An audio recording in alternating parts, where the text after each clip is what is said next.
الحمد لله رب العالمين والصلاة والسلام على سيد المرسلين وعلى آله وصحابه أجمعين. أما بعد فقد قال الله تعالى في القرآن العظيم وفي الفرقان المجيد. فأعوذ بالله من الشيطان الرجيم. بسم الله الرحمن الرحيم. فأما بنعمة ربك فحدث. وقال نبينا صلى الله عليه وسلم: بعثت لأتمم مكارم الأخلاق، أو كما قال عليه الصلاة والسلام. حب النبي على الإنسان مفترض، وحب أصحابه نور ببرهان. مولاي صل وسلم دائما أبدا على حبيبك خير الخلق كلهم. அனைத்து புகழும் அல்லாஹ் ஒருவனுக்கே உரித்தாக. அவனுடைய சாந்தியும் கருணையும் கிருபையும் நற்குணத்தின் தாயகம் ஈருலோகத்தின் சர்தாராகிய எம்பெருமானார் கண்மணி நாயகம் முத்து முஹம்மது ரசூலுல்லாஹி ஸல்லல்லாஹு அலைஹி வஸல்லம் அவர்கள் மீதும் அவர்களை பின்பற்றி வந்த உத்தம சத்திய சஹாபாக்கள், தாபியீன்கள், தாபியீன்கள், நாதாக்கள், சுஹதாக்கள், நல்லவர்கள், நாம் நம்மை சார்ந்தவர் அனைவர் மீதும் என்றென்றும் நின்று நிலவட்டுமாக. எந்த நிலையிலேயும் அல்லாஹ் ஒருவனையே பயந்து கொள்ளுங்கள் என்று எனக்கும் உங்களுக்கும் உபதேசம் செய்தவனாக இந்த சிறப்பான மஜ்லிஸினுடைய ஒரு சிறிய உரையை ஆரம்பம் செய்கிறேன். அஸ்ஸலாமு அலைக்கும் வரஹ்மத்துல்லாஹி வபரகாத்துஹு. இது இந்த மாதமாகிறது. நபிகள் நாயகம் ஸல்லல்லாஹு அலைஹி வஸல்லம் அவர்களுடைய பிறந்த மாதமாக இருக்கின்றது. ரபியுல் அவ்வல் என்றாலே முதல் வசந்தம் என்று அர்த்தம். இந்த மாதத்திலே தான் ஒரு நாள் வருகின்றது. அந்த நாள் எப்படிப்பட்ட நாள் தெரியுமா? அல்லாஹு தாலா சில இரவுகளை பற்றி குர்ஆனிலே சொல்லுவான். பராத்துடைய இரவுலே எவ்வளவு நன்மைகள் இருக்கின்றது. எல்லா இரவை விட சிறந்த இரவு எது? அல்லாஹ் திருமறையிலே சொல்லுகின்ற இரவு லைலத்துல் கத்ருடைய இரவு தான் சிறந்த இரவு. அப்படி மட்டும் விட்டு விடாமல் அல்லாஹ் அந்த லைலத்துல் கத்ருடைய கண்ணியத்தை இன்னும் பறைசாற்றுகின்றான். அந்த சூறாவிலே வரும், சூரத்துல் கத்ரிலே வரும். 1000 மாதங்களை விட சிறந்த இரவு என்று அல்லாஹ் சொல்லுகின்றான். லைலத்துல் கத்ரி கைரும் மின் அல்ஃபி ஷஹர், 1000 மாதங்களை விட சிறந்த இரவு என்று சொல்லுகின்றான். சரி, அங்க 1000 சொல்லியிருக்கிறதுக்கு காரணம் என்ன தெரியுமா? அரபியுடைய இந்த எண்கள் இருக்குல்ல, நம்பர்ஸ், இதுல கடைசி தரம் 1000 தான். அதுக்கு மேல 1,00,000னா ஒரு 0 சேரும். இப்படி சேர்ந்து தான் வருமே தவிர புதுசா ஒண்ணு என்ன பண்ணாது, வராது. கடைசி நம்பர் 1000 தான். அதனாலதான் அல்லாஹ் தஆலா என்ன பண்ணிருக்கான், அந்த 1000த்தை ஒப்பிட்டு இருக்கான். அப்படின்னு பார்க்கும் பொழுது கோடியெல்லாம் தாண்டி விடும் இல்லையா?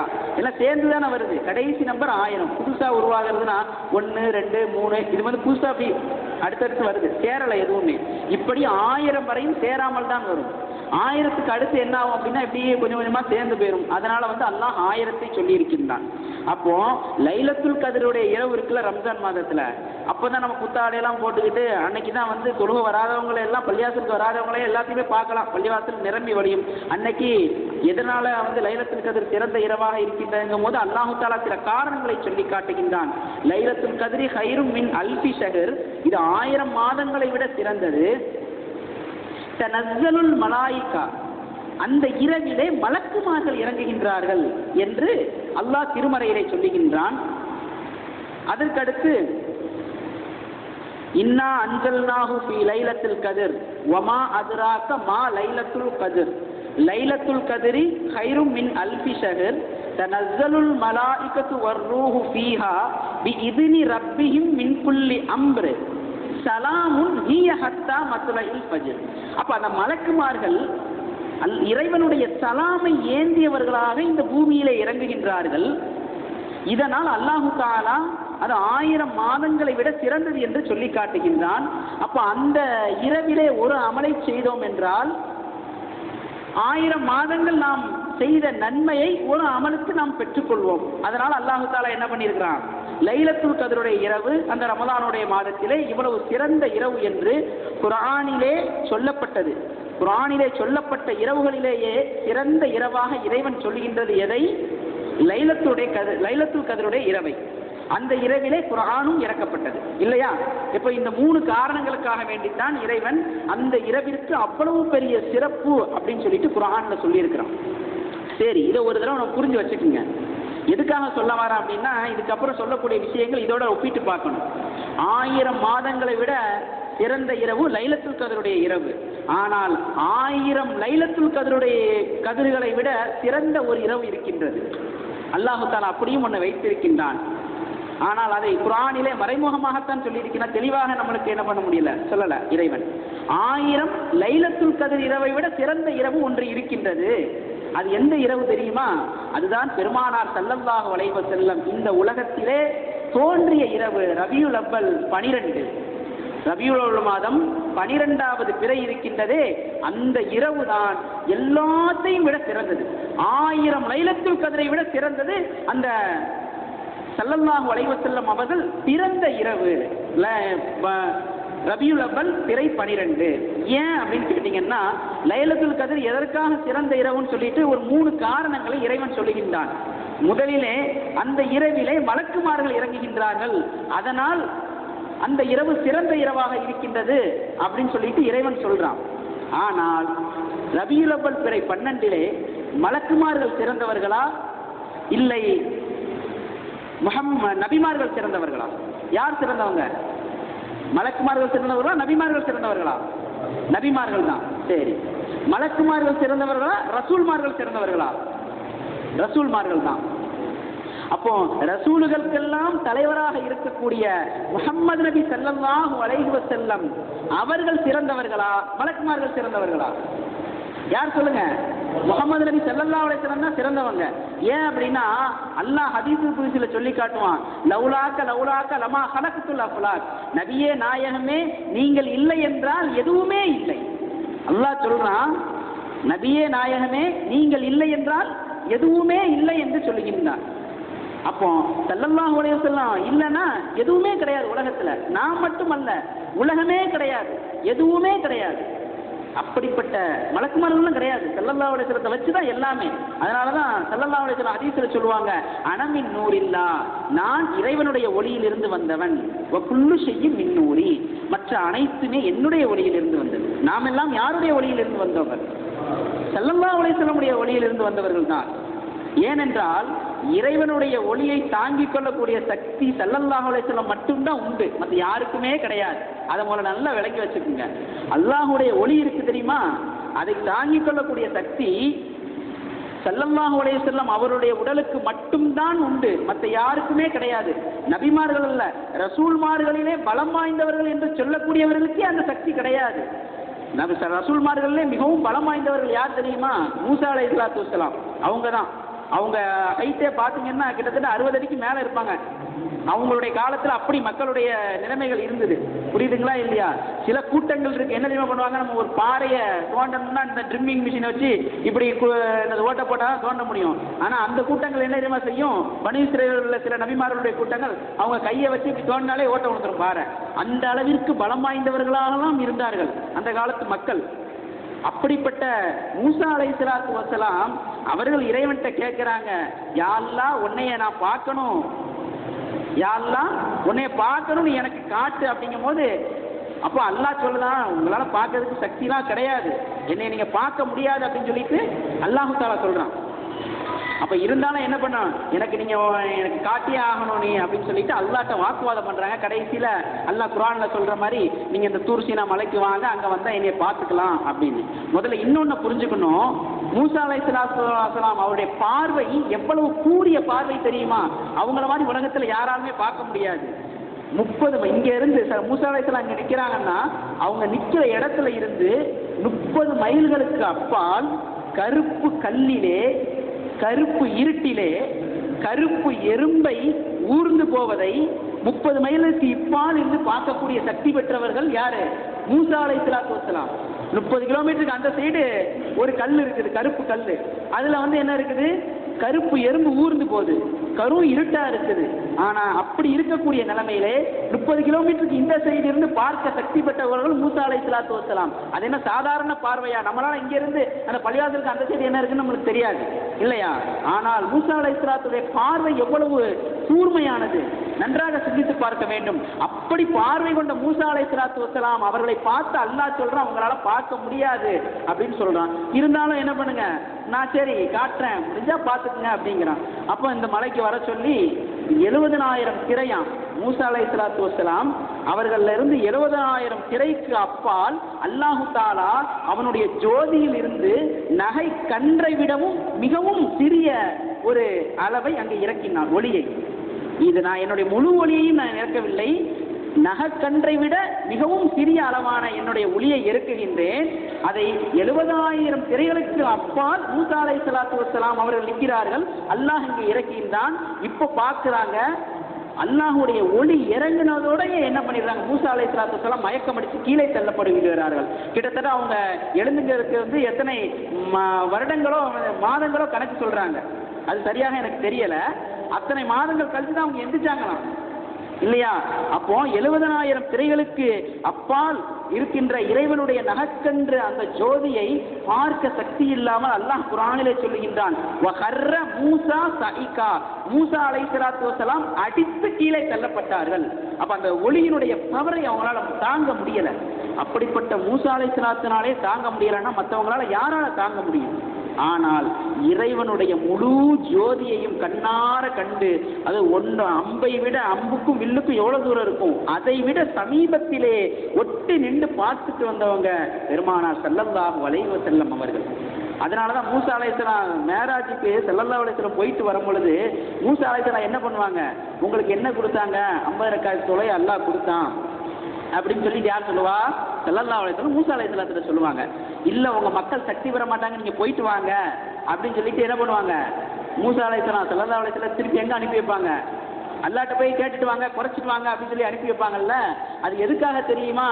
ஒன்று நாம 5 வக்தே தொழுவ முடியல, ஆனா 50 வக்தா இருந்தா எப்படி தொழுவோம், அதுங்கிறது ரெண்டாவது காரணம். முதல் காரணம் என்ன தெரியுமா, அவங்க அல்லாஹ்வை பார்த்துட்டு வராங்க.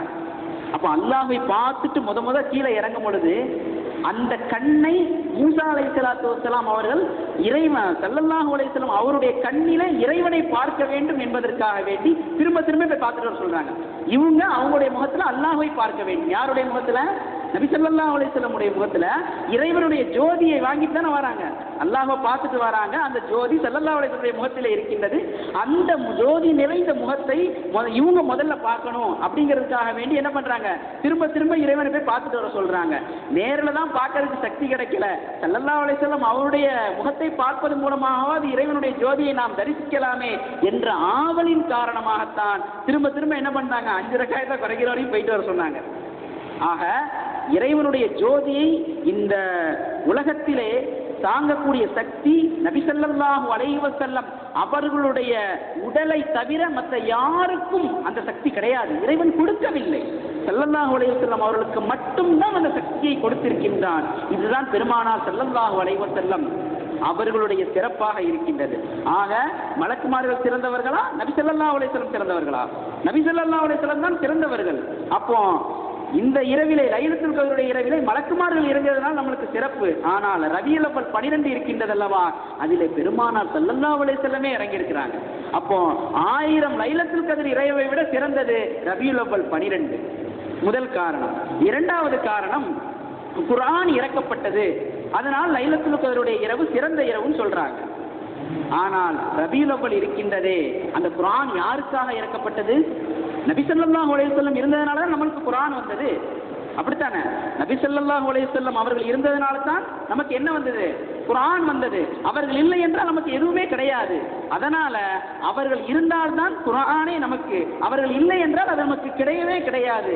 அதனால அந்த குர்ஆனையே கொண்டு வருவதற்கு காரணமான நபி ஸல்லல்லாஹு அலைஹி வஸல்லம் வந்த இந்த ரபியுல் அவ்வல் 12 இரவு சிறந்ததா, அல்லது குர்ஆன் இறங்கிய லைலத்துல் கத்ருடைய இரவு சிறந்ததா? இந்த ரபியுல் அவ்வல் 12 இருக்கின்றதே, ஸல்லல்லாஹு அலைஹி வஸல்லம் பிறந்த இரவு, அதுதான் சிறந்தது என்று பெருமக்கள் கிதாபிலே எழுதுகின்றார்கள். எனவே நன்றாக சிந்தித்து பார்க்க வேண்டும். அதே போல இன்னொரு விஷயம், மூணாவது காரணத்தை, லைலத்துல் கத்ர் 1000 மாதங்களை விட சிறந்தது அப்படின்னு சொல்லிட்டு இறைவன் குர்ஆனில் சொல்லுகின்றான். ஆனால் அந்த லைலத்துல் கத்ரவே ஸல்லல்லாஹு அலைஹி வஸல்லம் தானே கொடுக்கப்பட்டது. அந்த லைலத்துல் கத்ர் யாருக்காக கொடுக்கப்பட்டது? நமக்காகவா கொடுக்கப்பட்டது? நபி ஸல்லல்லாஹு அலைஹி வஸல்லம் அவர்கள் இருக்கிறதுனால தான் அந்த லைலத்துல் கத்ரே நமக்கு கிடைத்தது. எனவே கிடைத்தது பெருசா இல்லை, அந்த நிஅமத் கிடைப்பதற்கு காரணமாக இருந்தவர்கள் பெருசா? காரணமாக இருந்த அந்த காரணி தான் நம்மளுக்கு பெருசு. எனவே நபிகள் நாயகம் ஸல்லல்லாஹு அலைஹி வஸல்லம் அவர்கள் இல்லை என்றால் எதுவுமே இல்லை. எனவே இந்த ரபியுல் அவ்வல் பிறை 12 இருக்கின்றது, இதுதான் அனைத்தையும் விட சிறந்த இரவாக இருக்கின்றது என்பதை நாம் தெல்ல தெளிவாக புரிந்து கொள்ள வேண்டும். இந்த விஷயங்களை இமாம் தக்தாலானி ரஹ்மத்துல்லாஹி அலைஹி அவர்கள் அது மவாஹிபுல் லதுன்னியா என்ற கிரதத்திலே பதிவு செய்கின்றார்கள். எனவே நபிகள் நாயகம் ஸல்லல்லாஹு அலைஹி வஸல்லம் அவருடைய சிறப்பு இருக்கின்றது. அல்லாஹு தஆலா எங்கேயோ உயர்த்தி கொண்டு போய் வச்சுட்டான்.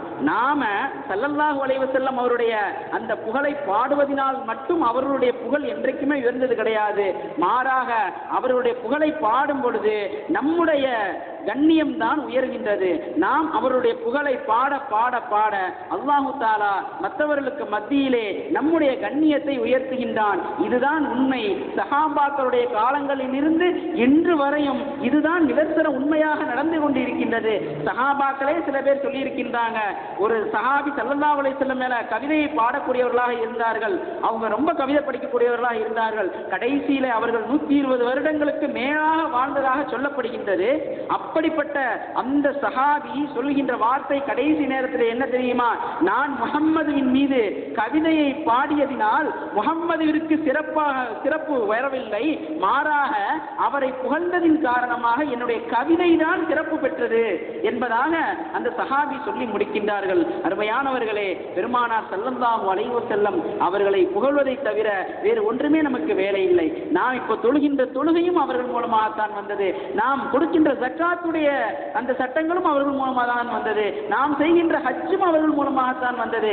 எனவே நபி ஸல்லல்லாஹு அலைஹி வஸல்லம் அவர்கள் இல்லை என்றால் எதுவுமே இல்லை என்று அல்லாஹு தஆலா தெளிவாக ஹதீஸ் குத்ஸியிலே சொல்லி காட்டி இருக்கின்றான். எனவே இந்த மீலாது விழாக்களை நாம மற்ற விழாக்களை நடத்துறோமோ இல்லையோ, மற்ற இரவுகளில் உட்கார்ந்து அமல் செய்யறோமோ இல்லையோ, ஓதுறமோ இல்லையோ, ஆனால் ரபியுல் அவ்வல் அந்த மாதம் வந்துவிட்டால் அந்த 12 நாட்கள் வீட்டிலேயும் சரி, பள்ளிவாசல்களிலும் சரி, ஊர்களிலே, தெருக்களிலே மேடை அமைத்து நபிகள் நாயகம் ஸல்லல்லாஹு அலைஹி வஸல்லமுடைய புகழ் மாலையை நாம் பாடும் பொழுது, அது அரபியில இருக்கட்டும், புரியுதோ புரியலையோ, ஆனால் ஸல்லல்லாஹு அலைஹி வஸல்லம் அவர்கள் மீது முஹப்பத் கொண்டு நாம் செய்யும் பொழுது கண்டிப்பாக அந்த ஊர்களிலே உள்ள பலா முசீபத்துகளை எல்லாம் இறைவன் நீக்கி விடுவான். நபிகள் நாயகம் ஸல்லல்லாஹு அலைஹி வஸல்லம் அவருடைய புகழ் எங்கே பாடப்படுகின்றதோ அங்கேயெல்லாம் அல்லாஹு தஆலா இருக்கின்ற முசீபத்துக்களை எல்லாம் நீக்கி விடுவான். ஏனென்றால் முதல் வசந்தத்திலே பெருமானார் ஸல்லல்லாஹு அலைஹி வஸல்லம் அவருடைய அந்த புகழை பாட பாட அல்லாஹு தஆலா நம்முடைய கண்ணியத்தை உயர்த்தக்கூடியவனாக இருக்கின்றான். அல்லாஹு தஆலா திருமறையிலே சொல்லி காட்டுவான், அம்மா பி நிஅமத்தி ரப்பிக ஹத்தீஸ் ஃபஹத்தீஸ்.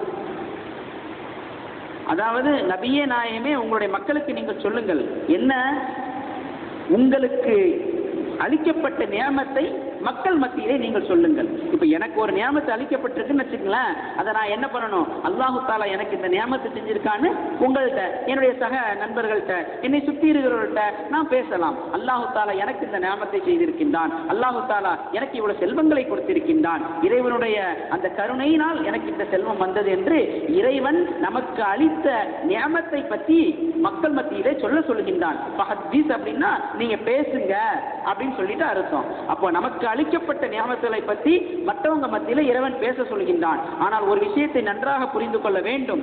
நமக்கு அளிக்கப்பட்ட நியமத்திலேயே மிக பெரிய நியமத் எது தெரியுமா? நபிகள் நாயகம் ஸல்லல்லாஹு அலைஹி வஸல்லம் அவர்கள் தான் நமக்கு பெரிய நியமத். அவர்கள் இல்லாமல் எதுவுமே இல்லை. அல்லாஹு தஆலா அனைத்தையுமே அவர்களுக்குத்தான் கொடுத்தான். அவர்கள் இருப்பதன் மூலமாக அவருடைய வசீலாவை வைத்து, அவர்களுடைய பரிந்துரையை வைத்து தான் எல்லாத்தையும் நான் பெற்றுக் கொண்டிருக்கின்றோம். அல்லாஹு தஆலா அவருடைய வசீலாவை வைத்துதான் நாம் எல்லாத்தையும் பெற்றிருக்கின்றோம். ஒரு உதாரணத்தை நான் சொல்றேன். அதாவது இந்த பசுமாடு கன்று போட்டுறதுன்னு வச்சுக்கோங்க, அதுல பாலை கறக்கணும்னா முதல்ல என்ன பண்ணுவாங்க? அந்த கன்று குட்டியை கொஞ்ச நேரம் என்ன பண்ணுவாங்க? அந்த மடுவு கிட்ட கொண்டு விட்டு பாலை என்ன பண்ணுவாங்க? குடிக்க வைப்பாங்க இல்லையா? கொஞ்ச நேரம் குடிச்ச உடனே வெள்ளா நிலையா என்ன பண்ணுவாங்க? அந்த கன்றை இழுத்து ஓரத்துல கட்டி போட்டுருவாங்க. இப்போ என்ன பண்ணுவாங்க, பாலை பசுமாட்டுல இருந்து கறப்பாங்க. அப்போ அந்த கன்று போய் அந்த மடுவுல பாலை வச்சு கறந்ததுக்கு அப்புறம் தான் என்ன ஆகும், இவங்க கறக்கும் போது பால் வரும். அதே போல் நியமத்துக்கள் அப்போ அந்த பால் யாருக்காக கொடுக்கப்பட்டது, இறைவன் கொடுத்தான், அந்த கன்றுக்காகத்தான் கொடுத்தான். அப்ப அந்த கன்றை கொஞ்ச நேரம் குடிக்க வச்சுக்கிட்டு நமக்கு இங்க கட்டி போட்டுட்டு அந்த பாலை நாம கறந்துக்கிறோம். இதே போல்தான் நியமத்துக்கள் அனைத்தும் யாருக்காக கொடுக்கப்பட்டது, நபிகள் நாயகம் ஸல்லல்லாஹு அலைஹி வஸல்லம் அவர்களுக்காகத்தான் கொடுக்கப்பட்டது. ஆனால் அவருடைய வசீலாவை வைத்து எல்லாத்தையும் நம்ம கொஞ்சம் கொஞ்சம் வாங்கிக்கிறோம். இதுதான் உண்மை. நபிகள் நாயகம் ஸல்லல்லாஹு அலைஹி வஸல்லம் அவருடைய வசீலாவை வைத்து, பரிந்துரையை வைத்து தான் என்ன பண்றோம், நாம கொஞ்சம் வாங்கிக்கிறோம். அல்லாஹ் தஆலா திருமறையில சொல்லி காட்டுவான். இந்த ஹஜ்ஜுக்கு போறவங்க என்ன பண்ணுவாங்கன்னா, ரவுலா ஷரீஃப் போய் ஜியாரத் பண்ணிட்டு வரணும்னு சொல்லிட்டு, அப்ப ஹஜ்ஜுக்கு போனவங்க எல்லாம் அன்று பிறந்த பாலகர்கள் போல திரும்ப வராங்கன்னு சொல்லிட்டு என்ன பண்ணா, ஸல்லல்லாஹு அலைஹி வஸல்லம் ஹதீஸ் இருக்கு. ஏன் காரணம் தெரியுமா? ஒன்று அரஃபா வெளியில என்ன பண்ணுவாங்க, கையேந்தி துவா செய்வாங்க. அது ஒரு காரணம். அரஃபா வெளியிலே நாம் கேட்கப்படக்கூடிய அன்றைய நாளில் செய்யக்கூடிய துவாக்களை அல்லாஹ் ஏற்றுக்கொள்வான். அது ஒரு காரணம் இருந்தாலும் நாம ஜியாரத்து போயிட்டு வந்தாதான் அந்த முழு பாவங்களும் மன்னிக்கப்பட்டவர்களாக நாம் திரும்ப வருவோம். ஹஜ்ஜுக்கு போயிட்டு நபிகள் நாயகம் ஸல்லல்லாஹு அலைஹி வஸல்லம் அவருடைய ஜியாரத்தை போகாமல் வந்தால் நாம பாவம் மன்னிக்கப்பட்டவர்கள் அல்ல. ஏனென்றால் நபிகள் நாயகம் ஸல்லல்லாஹு அலைஹி வஸல்லம் அவர்கள் சொல்லி இருக்கின்றார்கள், இந்த மதீனா ஷரீஃப் இருக்குன்னு தெரியுமா, பாவிகளை உள்ளே சேர்க்காதுன்னு சொல்லியிருக்கிறாங்க. அப்போ யார் போயிட்டு வரலையோ அவனுக்கு அந்த நசீப் இல்லை, அவன் பாவியா தான் திரும்பி வரான்னு அர்த்தம். அதனால ஹஜ்ஜுக்கு போறவர்கள் என்ன பண்ணணும், உம்ராக்கு போறவங்க நபிகள் நாயகம் ஸல்லல்லாஹு அலைஹி வஸல்லம் அவருடைய போய் ரவுலாவில் போய் சலாம் சொல்ல வேண்டும். ஃபுகஹாக்கள் இமாம்கள் கிதாபிலே எழுதுகின்றார்கள். அந்த சலாம் சொல்லுகின்ற அந்த விஷயங்களை பற்றி எதுக்கு சொல்ல வர அப்படின்னா, ஸல்லல்லாஹு அலைஹி வஸல்லம் மூலமா தான் நமக்கு எல்லாமே கிடைச்சதுன்னு அல்லாஹ் திருமறையில சொல்கின்றான். நபியே நாயகமே, பாவம் செய்துவிட்டு அடியார்கள் எல்லாம் உங்களை தேடி வருவார்கள். எதற்காக வேண்டி தெரியுமா? உங்களிடம் இறைவனிடம் பாவம் மன்னிப்பு, எனக்காக நான் இந்த பாவம் செஞ்சிட்டேன், எனக்காக நீங்கள் இறைவனிடம் பாவம் மன்னிப்பு தேடுங்களேன், நீங்கள் கேட்டால் இறைவன் கொடுத்து விடுவானே, என்னுடைய பாவங்களை மன்னித்து விடுவானே, எனக்காக நீங்கள் பாவ மன்னிப்பு தேடுங்களேன் என்று மக்கள் எல்லாம் உங்கள்கிட்ட வந்து கேட்பாங்க. நபியே, அப்படி மக்கள் வந்து கேட்டார்கள் என்றால் நீங்கள் அவர்களுக்காக என்னிடம் பாவ மன்னிப்பு தேடுங்கள், கண்டிப்பாக அவருடைய பாவங்களை நான் மன்னிக்கின்றேன் என்பதாக இறைவன் திருமறையிலே சொல்லி காட்டுகின்றான். ஆக நம்முடைய பாவங்கள் அனைத்தும் மன்னிக்கப்படுவதாக இருந்தால் யார் மனது வைக்க வேண்டும்? நபிகள் நாயகம் ஸல்லல்லாஹு அலைஹி வஸல்லம் அவர்கள் தான் மனது வைக்க வேண்டும். அதனால் தான் அவர்களை பற்றி பாடுகின்றோம், அந்த கஃபாருல் ஹதாயா, நீங்கள் தான் எங்களுடைய பாவங்கள் அனைத்தையுமே மன்னிக்கக்கூடியவர்கள் என்று நாம் என்ன பண்ணுகின்றோம், அந்த மௌலிது ஷரீஃபிலே நாம் ஓதுகின்றோம். ஆக நபிகள் நாயகம் ஸல்லல்லாஹு அலைஹி வஸல்லம் அவர்கள் இல்லை என்றால் நம்முடைய பாவங்கள் மன்னிக்கப்படாது.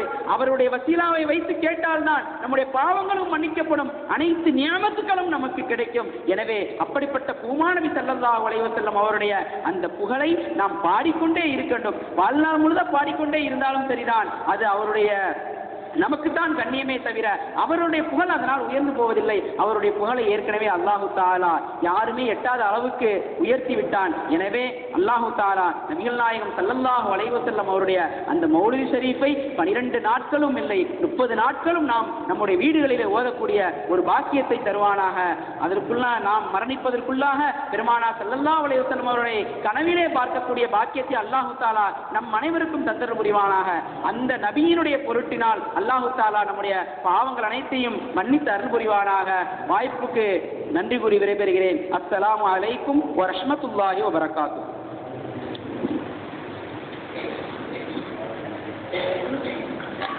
அஸ்ஸலாமு அலைக்கும் வ ரஹ்மத்துல்லாஹி வ பரகாத்துஹு.